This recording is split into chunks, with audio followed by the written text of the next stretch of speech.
Bonjour et bienvenue dans cette vidéo copilote consacrée à Blender. Je m'appelle Thierry et je serai votre guide pendant une quarantaine de minutes durant lesquelles nous allons travailler autour de la modélisation d'une clé USB en forme de Lego.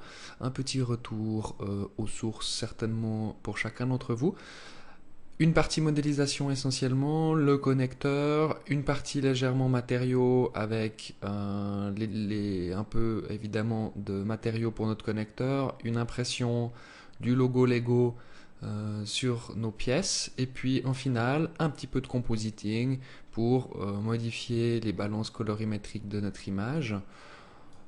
La scène reste simple, deux lampes, un peu de modélisation, une caméra et, comme d'habitude, un petit peu d'ambient occlusion qui a la faculté de venir casser des ombres qui ne sont pas éclairées et qui évite de devoir rajouter des lampes de tous les côtés. On démarre ce tutoriel Blender avec notre traditionnelle scène par défaut. Cette fois-ci, nous allons uniquement enlever la lampe et garder le cube d'origine pour commencer la modélisation de notre clé USB, toujours en forme de Lego. En mode édition S, Z, pour venir réduire légèrement la hauteur de notre cube. Puis, depuis la vue de face orthographique, on va le remonter toujours sur l'axe vertical pour le mettre au niveau du sol qu'on viendra ajouter plus tard. Une petite vue caméra pour voir les proportions, ça paraît pas mal par rapport à notre point de vue. On va directement ajouter à notre cube un modifieur de type biseautage bevel dont on va réduire la largeur afin de le rendre moins grossier tout en gardant les bords pas trop tranchants.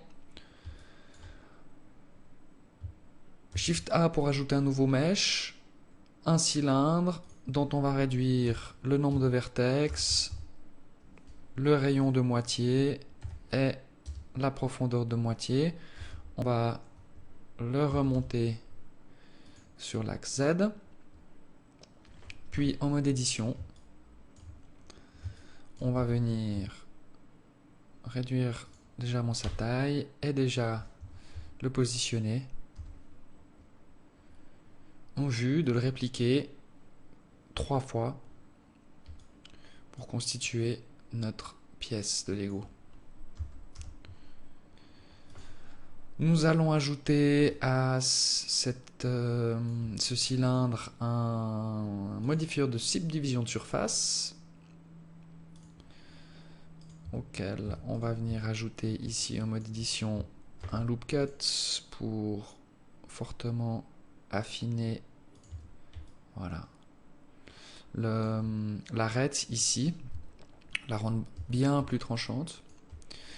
Puis ajouter un autre modifieur de type array, une nouveauté dans nos tutoriaux, un modifieur très pratique puisqu'il permet de dupliquer simplement la forme existante un certain nombre de fois, qu'on vient simplement modifier ici. Et on va choisir dans notre cas le relative offset, donc le décalage relatif par rapport à notre objet d'origine, et jouer sur ce décalage sur l'axe des X pour venir amener, alors une petite vue de dessus pour grosso modo estimer, ça paraît pas mal. On va ajouter un deuxième modifieur de type array, cette fois à 0 sur l'axe des X, on va déjà le mettre à 1 sur l'axe des Y pour dupliquer notre cylindre encore une fois, et vous constatez que donc l'empilement ici des arrays modifieurs a une influence les uns sur les autres, et c'est pour ça d'ailleurs que on met le subsurf tout en haut, puisque le Blender applique du haut vers le bas tous les modifieurs sur le mesh. On va ajuster ici le décalage sur l'axe Y.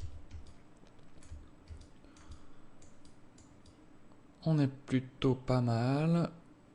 Une petite vue caméra. Oh, ça ressemble à une pièce de Lego. Ça ressemble plutôt à une pièce de Lego. On va continuer en attribuant des matériaux. On va créer un plastique blue ou un plastique bleu en français. Vous voyez qu'on switch